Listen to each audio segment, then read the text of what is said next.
Hey guys, it's just Andrea here. So today I'm going to make a tombstone for Halloween. And not just any tombstone, a New England Patriots tombstone. um, I've made a few tombstones in the past, and I have made a Dallas Cowboys tombstone, and I have made a New York Giants tombstone, which I'm gonna pop up on the side here so you can see them. They are huge hits here, especially because we are in Eagles country. People take pictures of them all the time. They're really fun. So I thought today, because we are Super Bowl champions, that I would make a New England Patriots one. So I'm going to walk you through the steps. You just need insulation foam board, which you can get at any hardware store basically. You need cutting tools and paint and brushes. And I'm going to walk you through all the steps, okay? It'll be fun. It'll be great. It never gets old. Super Bowl champs, baby! And B-Dog got in the Hall of Fame. I mean, it was a good year. It was a really good year. B-Dog. And I'd like to apologize. I have a cold, so I'm going to be very nasally in the video. More than normal. Okay, so we're going to go over the items we need to make our tombstones. First things first, the biggest thing you need is the insulation board. This is insulation board. I got it at Home Depot. I'm sure you could get it at any big hardware store. This is 1 inch thick foam board. I prefer 2 inch thick. When I made my other tombstones, we used 2 inch. But I just made a coffin out of this stuff for Halloween. If you go on my videos, you could see that too. And I use the 1 inch for that. And this is what's left over. And I don't want to waste it. This is great stuff. So it'll still work great, but 2 inch would be preferable. They'll be a little bit more sturdy. You're also going to need some tools to cut into the foam and to cut out the foam. I use a box cutter. Sometimes I use a kitchen knife. You can use just about anything. This stuff is really great. It's easy to cut. I use X-Acto knives. My favorite tool to use is a Dremel tool. This isn't actually a Dremel tool. This is a generic version. I can't find my Dremel tool. I'm losing my mind, but this works great too. You see these little tips? These are great when you, it's almost like handwriting into the foam when it's going. It's awesome. It really cuts the time down if you have this, but you don't have to have it. You can use X-Acto knives, all different blades. Whatever you have, try it. You can even get a piece and just practice on it. This stuff cuts so easy. I have some markers in case I want to, to map out my design. Brushes, paint. We want this to look like stone, so I have some glossy white, some glossy black, and then I will sponge and blend textures. But we'll get to that at the end. And the other thing you're going to need is, I don't know what you want to put on your tombstone. I am doing a New England Patriots tombstone because I am an Eagles fan, and I have a couple tombstones I've done. I've done a Giants, I've done a Dallas, which I showed you. And of course, because we're Super Bowl champs and we beat the Patriots, I need a Patriots one. So I printed out some things to trace onto my board. Now you can draw freehand if you want. I like to have a real professional look when I'm done. So I just print out some images and then I tape it down. I figure out where I want it and then I trace it pretty hard with a pen. And this stuff scratches real easy. So when you trace it and you lift it up, it's going to be, the design will be indented on this. Let me show you how easy it scratches. See? See how easy that scratches? So it makes it so much easier. So you don't have to print out stuff. I do because I want the lettering to look nice. So it'll be something like that after I get the shape cut out. So that's what you need. You need your foam board. You need some cutting tools. You need some images if you're going to trace images. And I'm going to walk you through all those steps. So let's get started. Did I mention we won the Super Bowl? It never gets old. Never. Okay, I traced out the design I want. So first step, we're going to cut out the tombstone. I'm going to put on my safety goggles. Don't be hating on my safety goggles. You could lose an eye. You could lose an eye.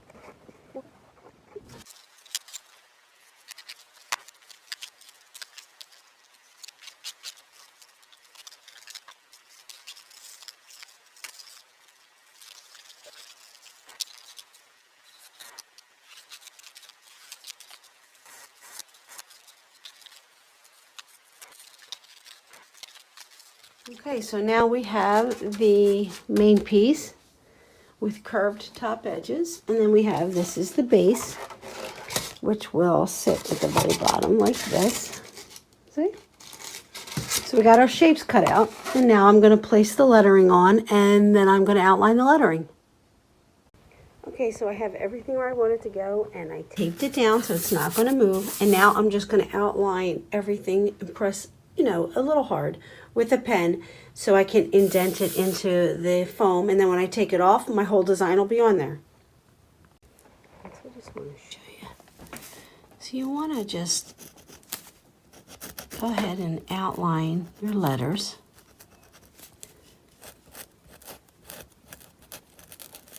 Now you want to press hard enough that it's going to go through to the foam. But you don't want to rip the paper. It doesn't matter if you rip it, but you don't need to press, quite that hard. So I'm going to just show you, lift up just an edge for you so you can see how it's going. You see? Presses right into the foam, and then you have a nice outline, right? All right, so do that with your whole design, and then take it all off, and you'll see, wait, you see how cool that is, and then it's all ready to go. Okay, so that's what it looks like outlined. The only thing I'm going to do that you might not have to do, the foam I bought is perforated, if you can see that.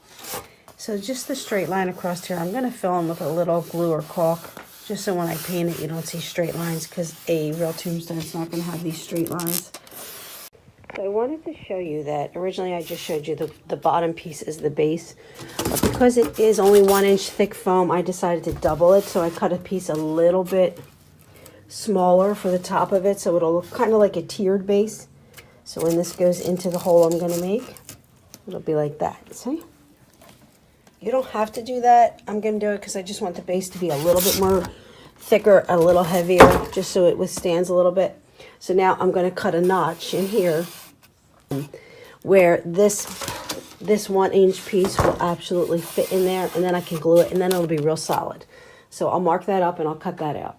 I just want to show you what I meant about the cuts I'm making for the base.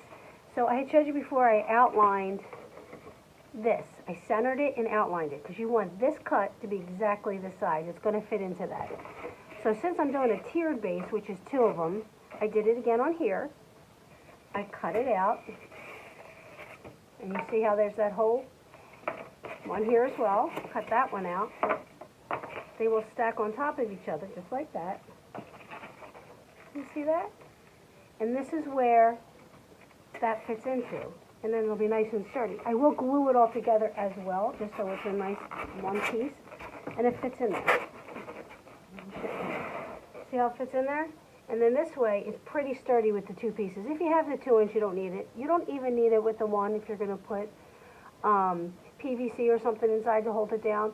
I just wanted to do the 2 pieces because I'm not sure if it's going to go in our graveyard or on a shelf. So the 2 pieces will keep it nice and sturdy. But that's all you do. I'm going to take it apart to paint it. It's easier to paint apart, so it's like a puzzle piece. All right, so let's get to carving out the letters. All right, so I just want to show you how I carve the tombstones. This is the Dremel tool I use. Like I said, you could use other stuff. I find this the easiest to use because it's almost like writing with a pen, which is very controlled. You have to be very controlled. I'm going to just show you a little bit of the carving because the video would take forever if I showed you the whole thing. What you're going to do is you're going to outline the letter, and then you're going to chip away at the inside, and you're going to make it look carved.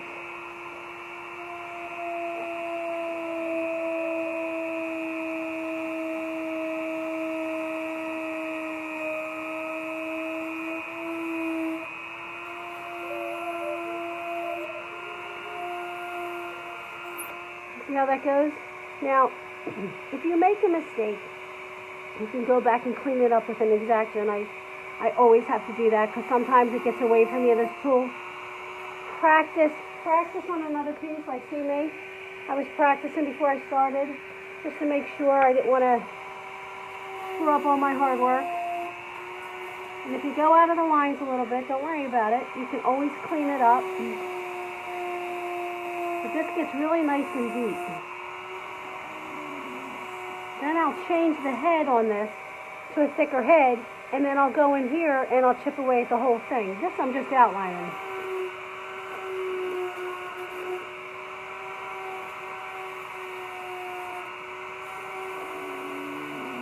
You see that?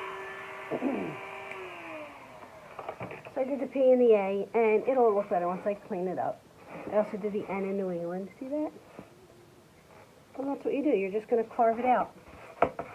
So I'm going to finish carving all my letters and my design, and I'll show you what it looks like.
All right, so here's where we are at. I have the tombstone together, but it's not glued.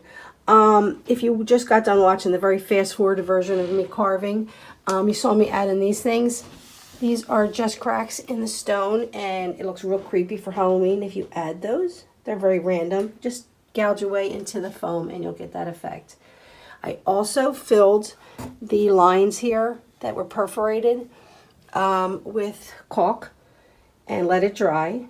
This way you don't see straight lines when I paint it. So our next step now is we're just going to take some black paint and we're going to fill in everywhere we carved.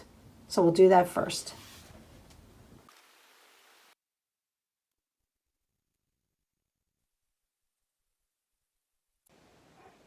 Okay, so now we've gotten all the crevices with the black, and now I'll just go over it with black paint and just give it one solid base coat. But you really got to get your brushes in there, especially if you carve deep. You got to wiggle it in there to get all the crevices. You don't want to see any pink showing whatsoever. Okay, so the tombstone is all black now. I took it outside. I gave it a very light coat, just a base coat. And now I'm getting ready to paint it. I went to the store to get some more paints and a sea sponge, because what I normally do is I paint it and then I dab it with the sea sponge. We're trying to get a marbled effect. And they didn't have any sea sponges, but the fella sold me this. We're going to see if this works. I don't know. I've never used it. So what I'm going to do is I'm going to roll on grays and blacks and whites. I'm not going to mix the colors too great because you want to get a marble effect. And then you dab it with a sponge, but we're going to try the glove. Let's see how that works, okay? All right, I'll take you through all the steps. All right, so here's my paint pan. You see I got white, gray, and black. And I don't really mix it. It'll eventually get all mixed. I don't want you to panic. I don't want you to panic. Oh my God, oh my God. So what you're going to do is you're going to do this. Now, you don't want to have a real heavy hand because you want to leave all the crevices to stay black. If you glob on the paint, you're going to fill them, and you don't want to do that. So you're going to do little by little. And now, if you see what I mean about leaving the paint not completely mixed in here, it gives you that effect. And if you keep building on that and building on that, it will look like stone when you're done. And then we'll go over with that fuzzy glove, and we'll do some more of that too, and that'll even add to it. You'll see, you just keep building on it. Lightly go over. And it's okay, we got some in there. If you don't want it in there, you can go back and touch it up with black, but it is stone. And stone would be like that a little bit, I guess. See how it looks when we get it all painted if we want to take that out. All right, so we're just going to keep doing that. We're just going to keep lightly giving this some paint. I'm going to do this over and over. We'll let it dry, then I'll do it again. We're just going to build up the paint. Okay? It'll look wicked cool. So just keep doing that. Okay? And then I'll show you what it's like.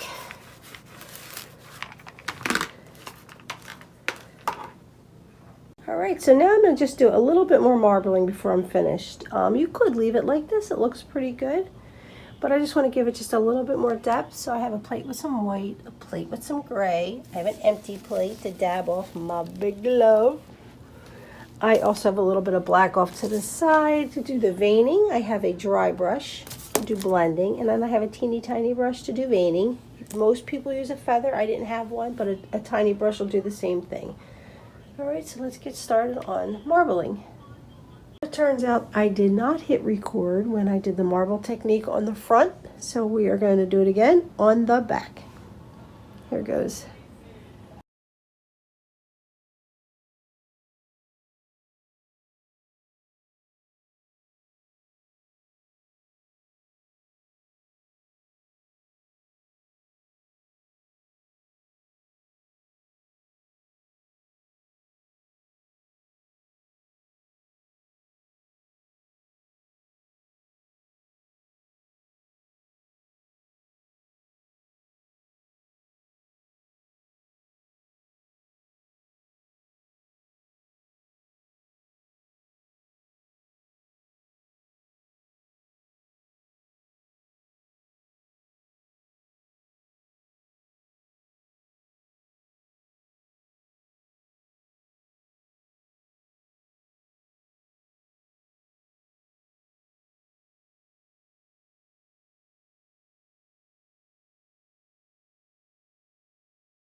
Okay, so we are ready to glue. The only thing I want to tell you about gluing is that I have seen some people online where they recommend if you're using Gorilla Glue, which I'm going to try, that you scratch it up a little bit where you're putting the glue. So this piece goes on here.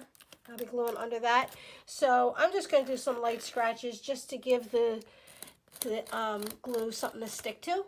So I'm going to do that, and then I'm going to assemble it, and we are done.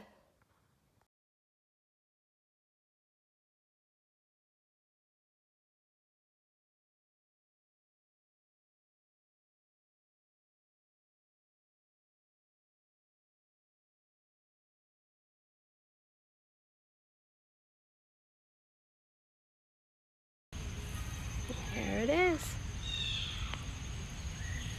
All good. Yeah, baby. Looks pretty good, right? Now that's how a Philly fan makes a tombstone. Go Eagles!